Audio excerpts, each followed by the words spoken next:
ফ্লিপকার্টের মতো কোম্পানি এরকম স্ক্যাম করলো, ভাবা যায়? তোমরাও দেখলে অবাক হবে। তুমিও কি আমার মতো অনলাইন শপিং করো? তাহলে এখনই সাবধান হয়ে যাও। এতদিন যা ভিডিওতে দেখে এসেছি, আজকে সেটাই আমার সাথে ঘটলো। ঘটনাটা এবার বলি। দুদিন আগে ফ্লিপকার্টে মাইক্ল্যামের একটা আইশ্যাডো প্যালেট অর্ডার করেছিলাম। এই ধরনের প্রোডাক্টগুলোতে সাধারণত নো রিটার্ন পলিসিই থাকে। যাই হোক, আজ সকালে সেটা ডেলিভারি পাই। যখন প্যাকেটটা হাতে পাই, একটু সন্দেহই হচ্ছিল, এত হালকা কেন।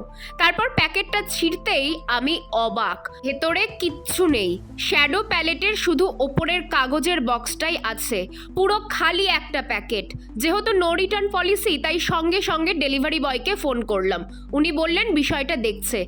জানি না কি হবে, আমার পুরো টাকাটাই বোধহয় লস গেল। তাই তোমাদের বলবো, নো রিটার্ন পলিসিতে কিছু নেওয়ার আগে 100 বার ভাববে, তারপর অর্ডার করবে।